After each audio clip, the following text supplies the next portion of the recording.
Bonjour Stéphane. Bonjour Claude. Ça fait vraiment très très plaisir de te recevoir ce soir. Merci à toi, moi aussi, ça me fait plaisir. Ça fait très plaisir pour plein de raisons qu'on va évoquer tout à l'heure petit à petit. Mais d'abord parce que tu as traversé toute la France pour venir participer à notre session de formation de formateurs d'Annecy.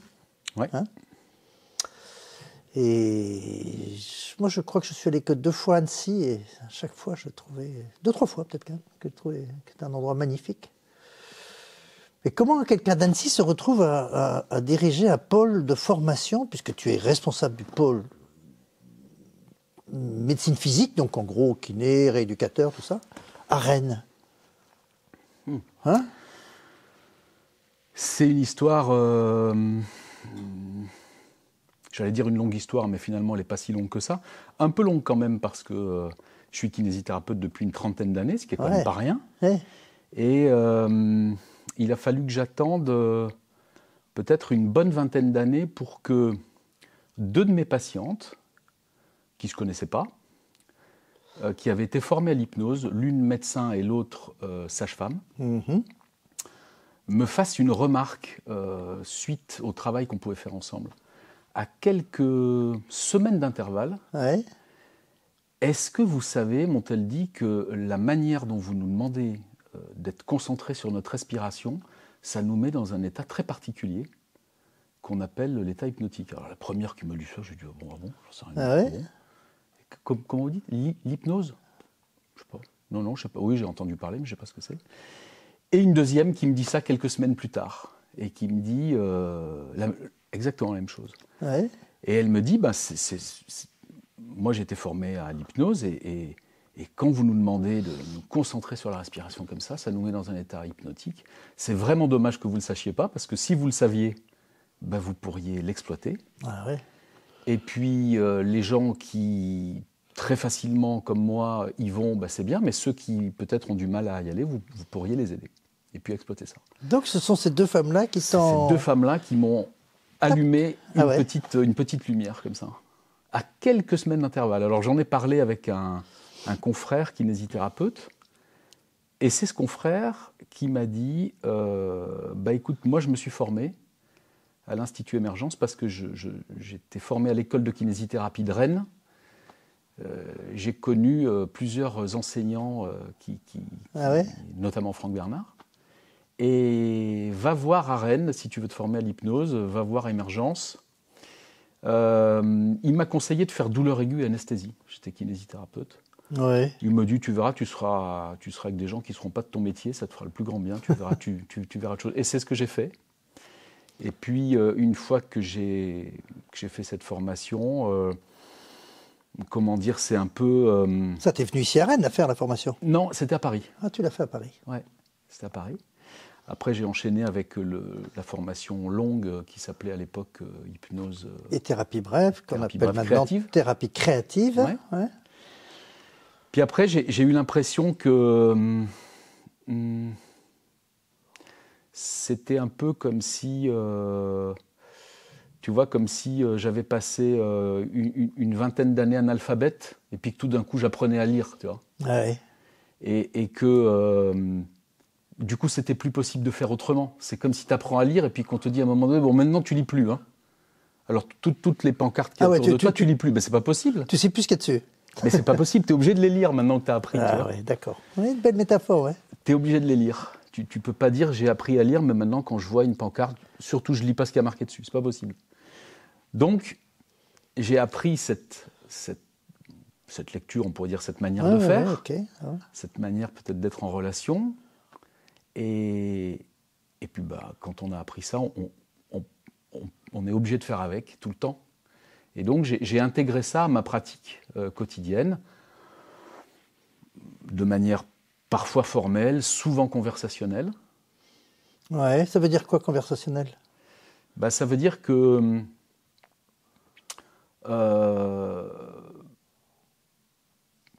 même si nous, on parle d'hypnose ensemble parce qu'on est des professionnels de santé, en fait, c'est des techniques cognitives qui n'ont pas nécessairement besoin d'être nommées avec le patient.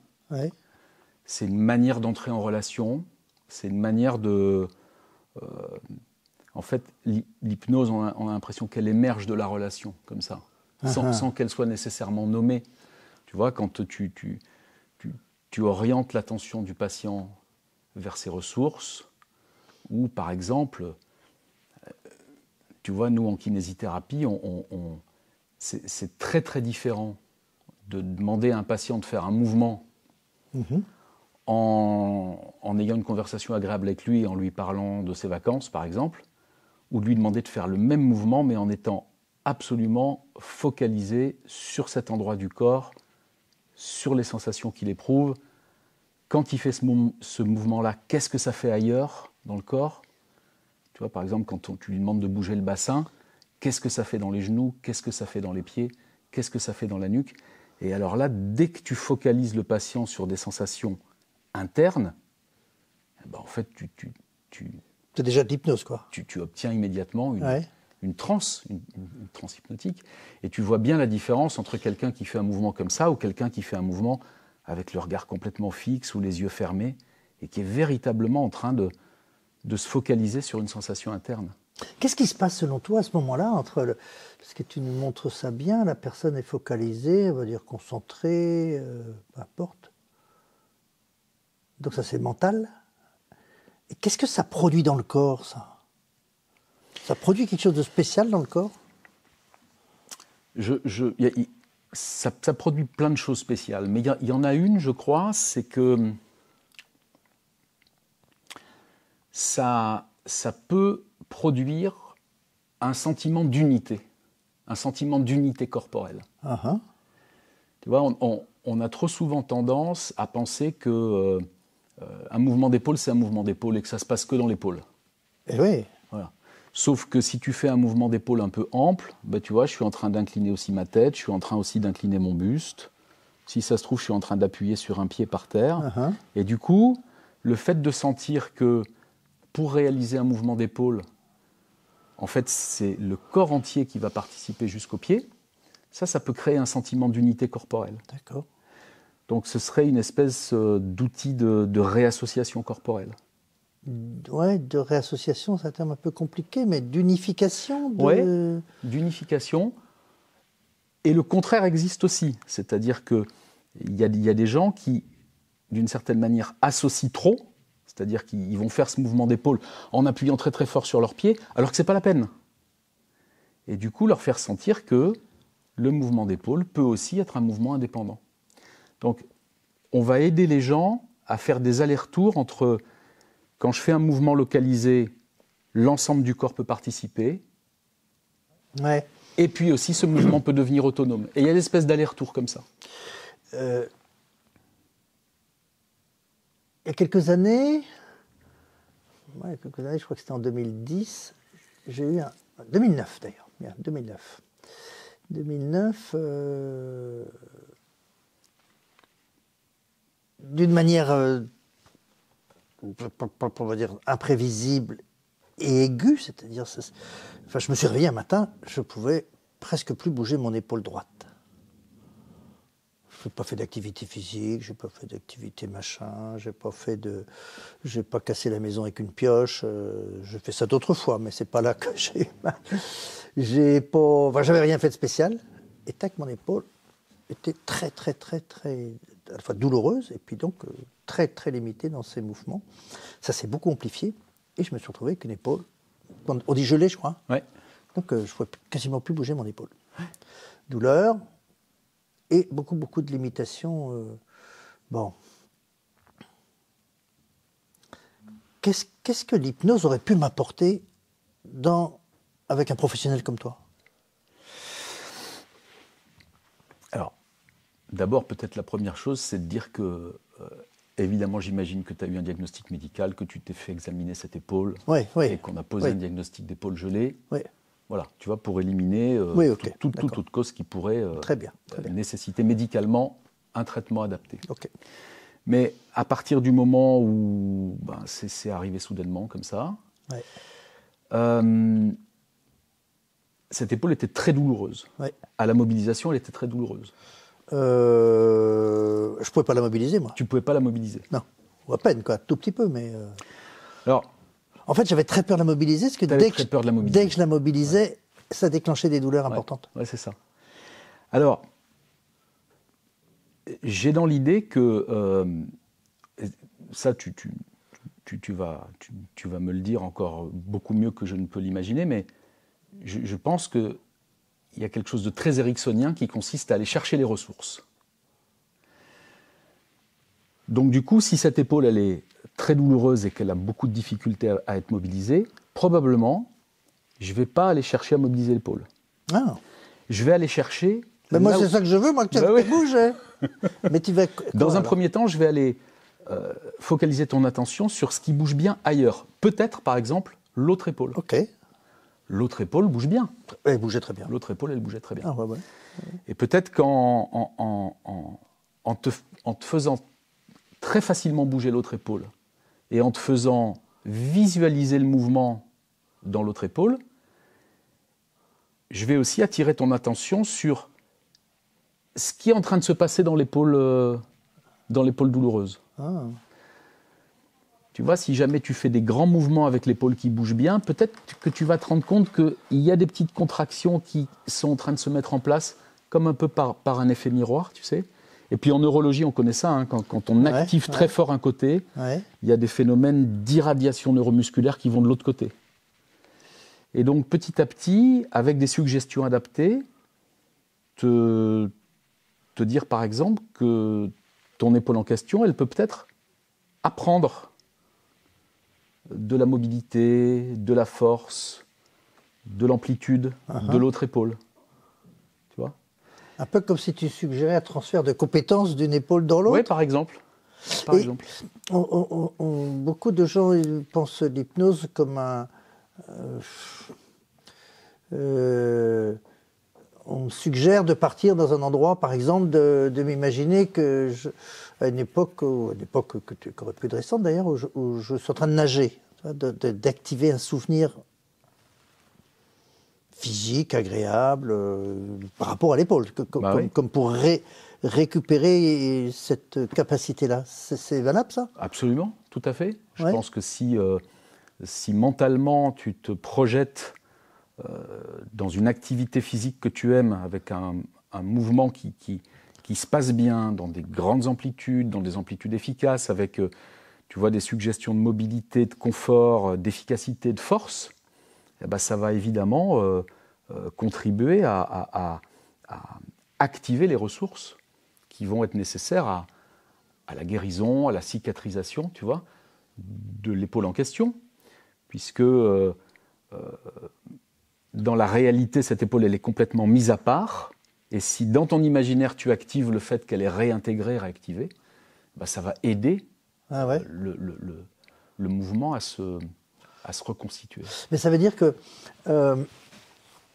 d'imaginer, là, bon, voilà, imaginer ou retrouve un souvenir intéressant pour moi, ça va produire quelque chose dans mon corps tout de suite, là, maintenant. Je pense, il faudrait lire la littérature scientifique qui existe à ce sujet, mais je pense qu'il peut y avoir au niveau cérébral les mêmes activations que si tu faisais, presque comme si tu faisais le mouvement réellement. Ouais. Et puis tu vois, quand on est victime d'une douleur comme ça, par un mécanisme de protection, on a vite tendance à mettre cette épaule complètement à part. On se focalise sur la douleur, on se focalise sur l'immobilité, et autant c'est utile au début, c'est-à-dire quand la douleur est aiguë, autant si on continue à se focaliser sur la douleur et sur l'immobilité, ça peut déboucher sur de la chronicité. Or, si on active les réseaux qui vont, même en imagination, contribuer à réassocier cette épaule, à l'utiliser, et qu'on focalise sur des sensations agréables, bah, ça contribue au fait que, précisément, la chronicité ne s'installe pas. Tu utilises le terme de réassocier.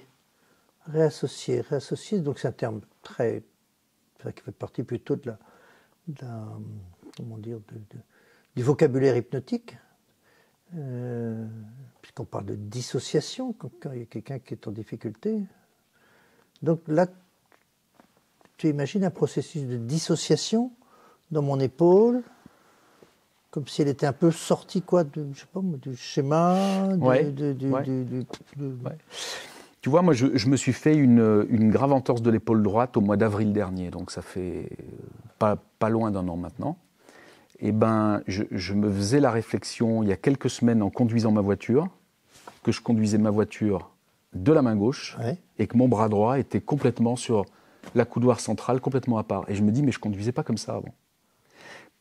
Comme si j'avais mis cette épaule à part. Est-ce que c'est pour la protéger ? Est-ce que c'est parce que je me suis mis en tête qu'il fallait qu'elle se repose ? Est-ce qu'elle me fait encore un petit peu mal ? Un peu, mais ça va. En tout cas, j'ai l'impression que dans mon schéma corporel, ce bras, en fait, parce que du coup, il s'agit du bras complet, puisque l'épaule active le bras, ben, j'ai l'impression que elle est à part. Elle est à part. Et c'est là, du coup, que j'emploie le mot dissocié, parce que du coup, c'est un peu comme s'il y a mon corps d'un côté, et puis mon épaule de l'autre, mon bras droit de l'autre. Et du coup, je me suis forcé à remettre les deux mains sur le volant en me disant, mais bon sang, il faut que je réintègre cette épaule dans mon... Alors, la kinésithérapie sans l'hypnose, elle aide déjà à ça. Hein. Bah oui. Elle aide déjà à remettre l'épaule dans le schéma corporel. Mais avec l'hypnose, on peut activer des processus, des processus de pensée, des processus psychiques, des images mentales qui contribuent à activer ça peut-être plus facilement, plus vite, mieux. En tout cas, j'imagine. Ouais. On a reçu une dame il y a un an ici qui parlait du sport et qui expliquait comment, quand des sportifs, elle parlait de sportifs de haut niveau, en l'occurrence, je crois, quand les sportifs sont blessés, c'est très important aussi de leur apprendre à garder leur esprit, leur conscience, leur cerveau, je ne sais pas très bien quel est, en train de s'imaginer, retrouver l'activité, retrouver la confiance, retrouver la sécurité, retrouver le confort, cette fois-ci dans le futur, quoi. Ouais. Et que c'était important que ça participait au processus d'amélioration, de guérison. Absolument, parce que je crois que, comme on le disait tout à l'heure, autant quand on se blesse, il y a une espèce de réflexe d'immobilisation qui est absolument nécessaire à la cicatrisation dans un premier temps, mais ensuite, pour que la personne guérisse et retrouve toute sa fonction dans le mouvement, il est nécessaire que ces mécanismes de protection soient levés au bout d'un moment. Or, ce qui se passe, c'est que parfois, ces mécanismes de protection ont tendance à perdurer alors même que c'est plus nécessaire, parce que les tissus sont cicatrisés.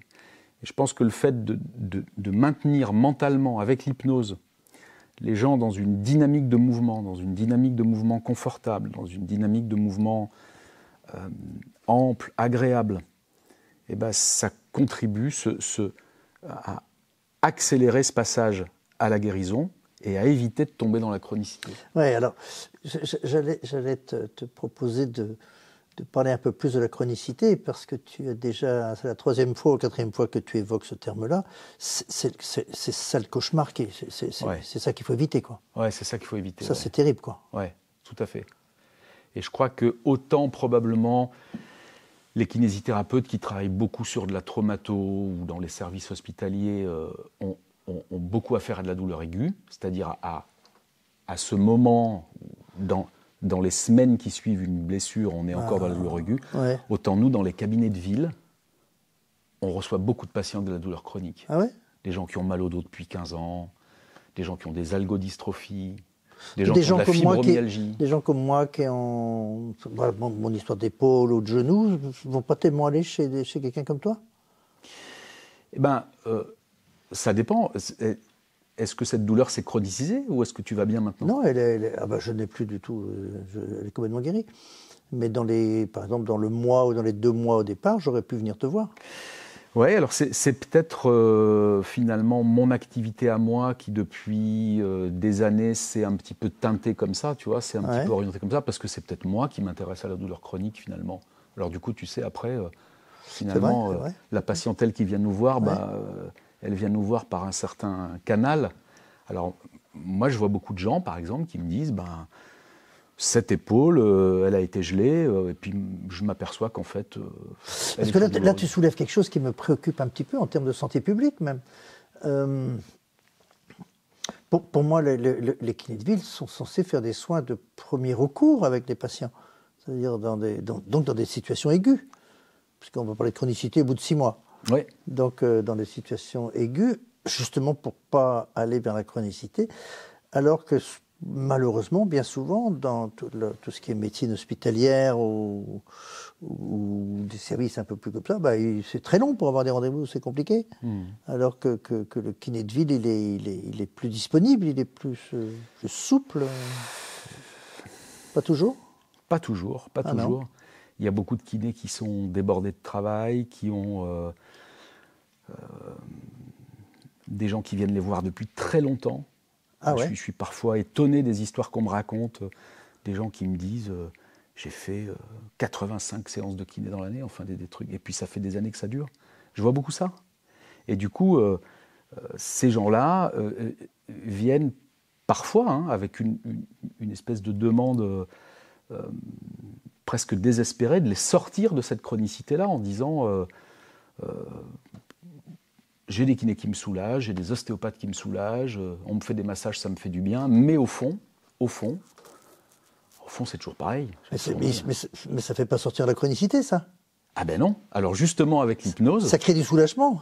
Ben oui, mais ça ne fait pas sortir de la chronicité. Et alors du coup... Et l'hypnose, oui ? Eh ben, je pense que... En tout cas, je vais te raconter une histoire qui m'est arrivée récemment. Une personne vient me voir avec des maux de nuque et des maux de tête qui durent depuis une quinzaine d'années. Multibilantés, avec une médication très forte. Le problème persiste toujours. Elle a vu beaucoup de kinésithérapeutes, beaucoup d'ostéopathes, ça persiste toujours. On a un bon contact avec la personne, elle s'allonge sur la table, je fais un test, une mobilisation, ça se passe très très bien, la personne se met en sous-vêtements de manière tout à fait simple, comme on fait chez les kinésithérapeutes.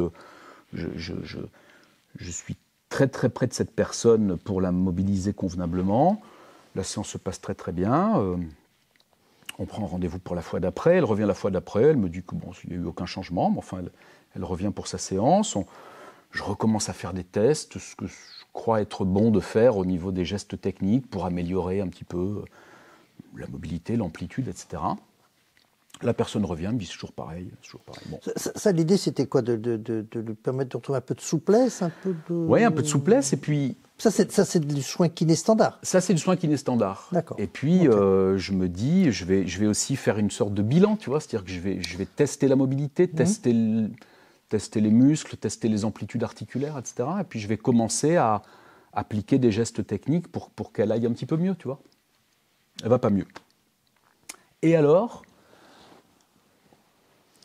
je lui propose de faire quelque chose d'un petit peu différent. Et j'utilise une technique qui amène la personne à vraiment être en relation avec moi. Et je l'amène à observer l'espace qu'il y a entre nous et à me dire si cet espace est plutôt un petit peu trop petit et que du coup il faudrait que je m'éloigne, ou un peu trop grand, il faudrait que je me rapproche, ou si cet espace est convenable pour elle. Et je lui demande qu'est-ce qu'elle sent à l'intérieur de son corps qui lui fait dire que c'est OK, ou que c'est trop loin, ou que c'est trop près. Et au moment où je me rapproche un tout petit peu, la personne commence à s'agiter beaucoup comme ça. Et puis il y a des larmes qui coulent, et puis elle me dit non mais là il faut vraiment que vous vous éloigniez, parce que ça va pas du tout. Donc je m'éloigne un petit peu comme ça. Alors là, elle a un peu un ouf de soulagement comme Alors ça. que tu t'éloignes de... Ça pourrait être 10 cm. Ah ouais. À peine. Et alors je reteste, tu vois, je me rapproche de 10 cm, elle me dit non, faites pas ça. Là, il faut que je m'éloigne. Alors, la question que je me suis posée, c'est comment ça se fait que quand cette personne, elle était là, à 15 cm de moi, sa tête dans mes mains, Ouais, parce que là, en sous-vêtements, tout allait très très bien. Alors que là, elle reste habillée, on est à 1m50, et elle me dit, attention, 1m40, ça ne va plus du tout. Et en parlant avec nos collègues ici à Émergence, eh ben, ce qui ressort, c'est que cette personne, elle était parfaitement dissociée, c'est-à-dire qu'elle m'amenait son corps un peu comme si elle m'amenait tu vois, son téléphone pour faire changer la vitre en me disant ben, voilà, mon corps il est là, faites ce que vous avez à faire avec moi, je repasse dans une demi-heure pour le reprendre. Ah, okay. Mais pendant ce temps-là, moi je ne suis pas là. Elle n'est pas impliquée, quoi. Ah, ouais. Je suis ailleurs. Tu vois ? Alors que quand on est vraiment dans la relation, eh ben là c'est autre chose. Là, elle a tous les effets de la relation. Et là, elle peut me dire, en fait, ça ne va pas du tout, parce que je sens qu'il y a quelque chose en moi qui se crispe, et je ne suis pas à l'aise du tout, je ressens que dans mon cou, il y a des tensions qui se mettent, je sens que ça me fait mal à la tête, tu vois. Et ça me fait dire que j'ai passé plein d'années avec des gens que je voyais chaque semaine, chaque quinzaine, qui allaient toujours pas mieux, alors que pourtant on avait plutôt une bonne relation, parce que ces gens-là, en fait, ils étaient complètement dissociés. Et je pense même qu'en faisant ça, j'entretenais leur dissociation. Mmh. C'est-à-dire que je leur disais, ben, partez ailleurs. Pendant ce temps-là, moi, je fais mon métier sur votre corps, sauf que votre corps, ben, c'est votre corps sans vous, quoi. Mais quand on remet les gens dans leur corps, dans la relation qu'ils ont avec le thérapeute, et ben là, on s'aperçoit que c'est tout autre chose. Et là, l'hypnose est importante, quoi. Là, l'hypnose est importante parce que, tu vois, quand on pose la question à la personne, observons ensemble à cet espace qu'il y a entre nous et observons si la distance et l'espace est trop petit, trop grand, etc. On a immédiatement une focalisation non seulement sur l'espace qui est créé par le patient et par le thérapeute, mais aussi une focalisation sur les sensations corporelles. Et là, les sensations corporelles, elles viennent, quoi. Tu vois ? Alors que quand je la voyais, moi, en train de la mobiliser, les sensations corporelles ne venaient pas, parce que la personne, elle était en quelque sorte... elle était coupée de la relation. Ok. Ouais, je crois que... Et alors, cette dame-là, tu repères ça. Donc, on va garder ce terme de dissociation, c'est-à-dire qu'une partie d'elle peut... J'aime bien quand tu dis, ben, elle venait me filer son corps à réparer comme un téléphone, ben voilà. Voilà. Et ok. Puis, voilà. Et donc, elle peut faire des séances pendant des mois, des années, voilà. Tout à fait.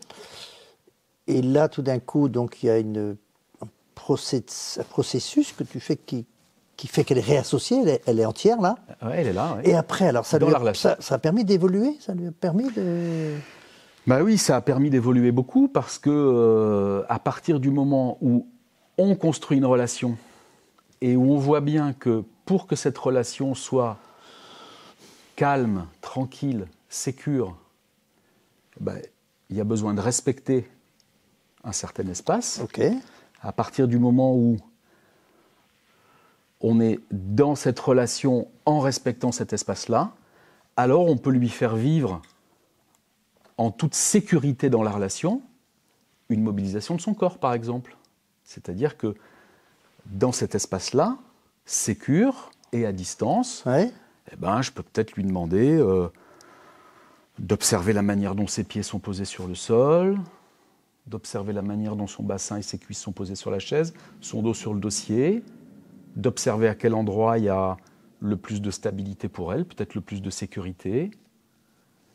Et puis peut-être qu'elle peut me dire, bah, là où c'est bien stable, c'est derrière mon dos à droite. Mmh. Et là, on peut peut-être lui demander de juste s'intéresser à cette stabilité, à cette sécurité dans son dos à droite. Et puis peut-être de voir comment cette stabilité, elle peut évoluer, s'installer dans d'autres parties du corps, juste là où c'est bien pour elle. Et là, on commence à travailler ensemble, elle et moi, dans la relation, calme, tranquille, sécure, sur des ressources qui sont atteignables, accessibles pour elle. Tu vois, c'est un tout petit pas. Et en l'occurrence, alors j'ai envie d'en savoir plus. Donc elle a évolué favorablement, cette dame-là? Oui, elle a évolué favorablement.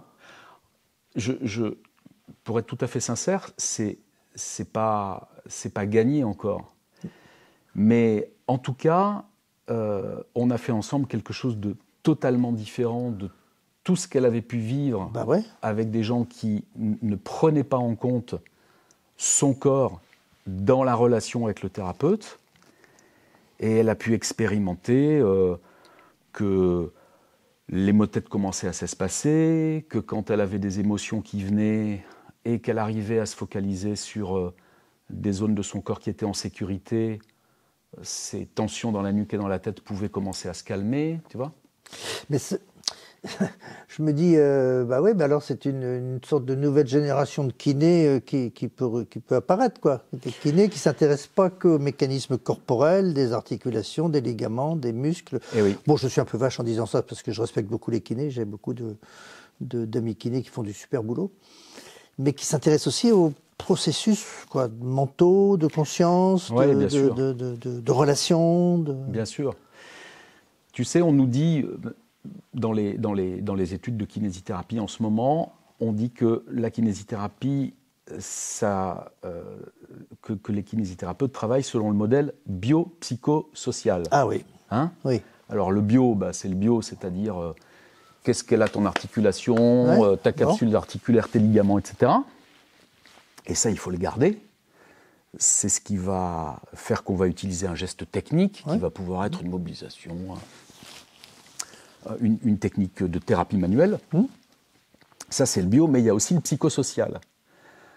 Alors, le psychosocial, en tout cas pour parler du psycho, le psycho, c'est de prendre en compte que quand tu as un patient en face de toi, ce patient, c'est une personne, et qu'elle est en relation avec toi, et qu'elle n'est pas juste en train de dire vous avez les compétences, vous êtes un kiné super fortiche, je me pose là sur la table et faites donc de moi ce que vous pouvez avec vos compétences. Et moi, vous me dites quand c'est terminé, je me lève, je me rhabille, je vous paye et je m'en vais, puis on se donne rendez-vous pour la prochaine fois. Okay.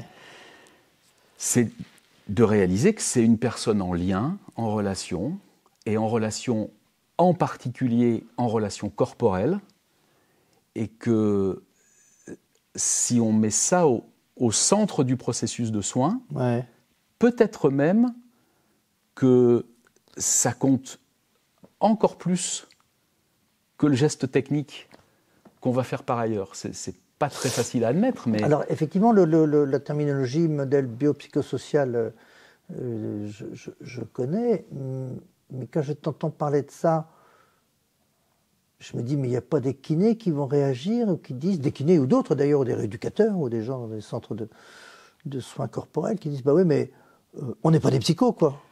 Absolument.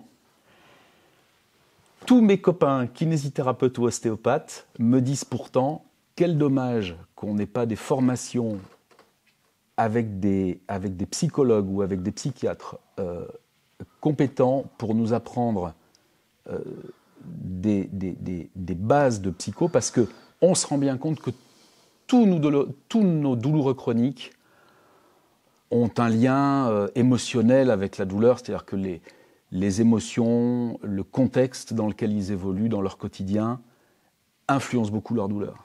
Et tous mes copains psychiatres ou psychologues me disent quel dommage qu'on n'apprenne pas à travailler avec le corps, parce que quand même si on avait une porte d'entrée corporelle, ce serait quand même beaucoup plus facile. C'est vrai. Et alors,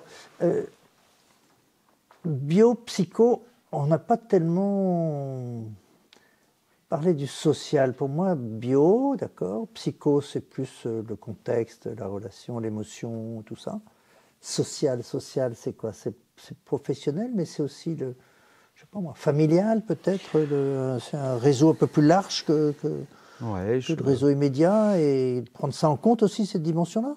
Bah oui, c'est quoi le lien que les gens ont, non seulement avec eux-mêmes, mais aussi avec les autres, mais aussi, on pourrait dire presque avec le monde, c'est-à-dire les rapports qu'ils peuvent avoir en effet avec leur travail, mais aussi peut-être les rapports qu'ils ont dans leur milieu de vie. Des fois, on se sent appartenir à un lieu et pas à un autre. Des fois, on a aussi une relation avec, comment je pourrais dire, on a des valeurs, tu vois.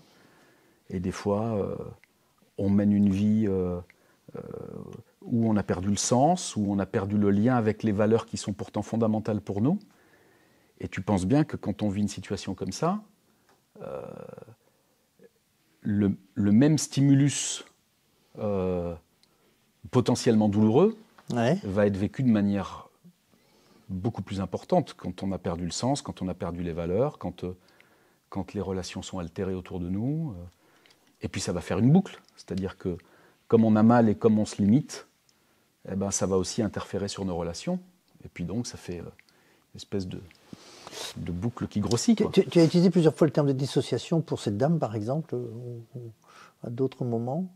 Et puis tu nous dis aussi que tes copains kinés aimeraient bien avoir, on va dire, des compétences dans ce monde psycho, et qu'inversement, d'autres soignants qui sont psycho ou autres, psychiatres, aimeraient bien avoir des compétences corporelles. Je ne sais pas si... Bon, à peu près. Mais quand tu dis ça, c'est comme si le monde de la santé s'était dissocié. Ouais, peut-être bien, ouais. C'est une bonne manière de dire les choses, je crois. Je pense que un des axes qu'il faut tâcher de garder, c'est rester dans son domaine de compétences. Donc effectivement, on n'est pas des psychos. Ouais. Et les psychos ne sont pas des thérapeutes physiques, d'accord ? Donc il faut savoir réorienter quand on se sent plus compétent. Ouais. Mais néanmoins, il faudrait reconnecter les deux pour avoir une espèce de transversalité des savoirs et cesser de compartimenter les savoirs. Tu vois. Et je crois que à Émergence, je retrouve ça. Parce que quand on est là tous ensemble, il y a une vraie transversalité des savoirs. On parle avec des psys, on parle avec des sages-femmes, on parle avec des médecins généralistes, on parle avec des dentistes, on parle avec des infirmières, des aides-soignantes, etc. On ne connaît pas forcément le métier les uns des autres. On a l'impression que on peut échanger de manière extrêmement enrichissante. Mmh. Et je pense que c'est assez rare. Oui, je crois que c'est un petit peu rare ou trop rare, mais peut-être on ne va pas tarder de conclure notre échange, parce qu'à ta manière, avec tes mots et tes gestes, tu nous expliques bien quelque chose qui fait partie on pourrait dire en quelque sorte, le projet absolu de l'hypnose, qui est la transversalité de la pratique hypnotique, quel que soit le lieu de soin, quoi, quel que soit dans tous les endroits du soin, l'hypnose peut rendre service aux patients. Ben oui. N'importe où. N'importe où. N'importe où. Alors, tu es maintenant responsable du pôle médecine physique. Voilà. Ben, ça fait quoi dedans? Ben, c'est enthousiasmant, c'est aussi une responsabilité, c'est aussi du travail, parce que il faut réfléchir à un projet. Je vais y réfléchir avec d'autres. Je ne vais pas réfléchir à ça tout seul. Je vais y réfléchir avec d'autres pour qu'on puisse...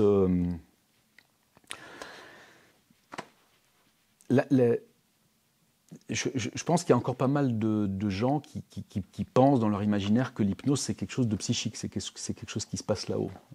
Moi, je crois que l'hypnose, elle est éminemment corporelle. Ben, il y a beaucoup de gens qui pensent que c'est que psycho. Ah oui. Alors que c'est bio-psycho-social. Social. Tout à fait. Bah ouais. Et dans bio, du coup, il y a le corps aussi. Alors, les thérapeutes physiques, kinésithérapeutes, ostéopathes, on a vraiment la chance d'être en contact avec le corps des gens. Et on a cette il est dans notre domaine de compétences d'aller toucher les gens. Ouais. Oui, c'est une chance. C'est une chance parce que ça se perd en médecine. Ouais, c'est vrai. Ça se perd. Le corps est au centre. Les gens, quand ils viennent nous voir, ils savent qu'on va parler du corps, qu'on va travailler sur le corps. C'est même ce qu'ils demandent. Ouais. Et donc, je crois que vraiment, l'hypnose étant pour moi une technique biopsychosociale, psychocorporelle, eh ben, j'aimerais bien que vraiment on mette le corps au centre de cette formation, le corps en relation. Ok. Dans cette formation-là. Alors évidemment, il faut apprendre les bases de l'hypnose, bien sûr, parce que... Il faut apprendre à lire, quoi. Ouais, il faut apprendre à lire. Et puis, ce dont je commence à m'apercevoir, c'est que quand on commence à s'intéresser à l'hypnose, en fait, on est parti pour un apprentissage constant, permanent, quoi. Il y a tous les jours, on se dit oh, je n'avais pas compris ça comme ça, j'avais pas vu ça. C'est un univers entier. C'est un univers entier. Ouais. Ouais. Donc il faut bien apprendre les bases. Mais je crois que si on met le corps au centre pour le thérapeute physique, c'est vraiment la moindre des choses. Merci Stéphane. Merci Claude. Merci Stéphane. Voilà, de nous parler des choses comme ça, de modèles biopsychosocial, du corps en relation, du psychisme, que tout ça, il faut que tout ça aille bien en même temps, quoi. Et si on s'occupe que d'un bout, c'est plus compliqué, quoi. Bah, si on s'occupe que d'un bout, finalement, on entretient la dissociation. Ouais, c'est ça le risque, hein. En tout cas, il y a un vrai risque d'entretenir la dissociation. Et je pense même que d'entretenir cette dissociation entre le corps et le mental, on pourrait appeler ça comme ça, peut-être c'est d'une grande violence, au fond, de faire ça. Et donc il faut... En tout cas, il faut faire attention de ne pas relancer notre échange, parce qu'il est temps qu'on se laisse, mais il est clair... Statistiquement parlant, là c'est pas Claude Hirault qui parle, statistiquement parlant que les troubles chroniques, on va dire en gros musculo-squelettiques, les douleurs chroniques, les pathologies chroniques sont en augmentation constante et permanente. Ça veut dire que les processus et les moyens qui sont mis en œuvre aujourd'hui pour soigner tous ces gens qui souffrent de manière longue, durable, importante, ne sont pas forcément très performants. Pourquoi je dis ça? Parce que si on regarde une autre pathologie effroyable qui est celle du cancer de manière globale, on sait que presque d'année en année, le taux de guérison augmente. On progresse, bien sûr. Ouais. Alors que je n'ai pas la conviction que le taux de guérison des patients douloureux chroniques augmente chaque année. Absolument. Je n'ai pas cette conviction-là. Donc peut-être qu'il est plus qu'urgent de mettre en place une nouvelle manière de penser les choses, de nouvelles stratégies. Et peut-être aussi de réunir tout ce qui est mental, corporel, psychique, relationnel, et qu'on fera peut-être des choses bien. Ouais, ce serait chouette. Merci encore Stéphane. Merci beaucoup Claude. Allez,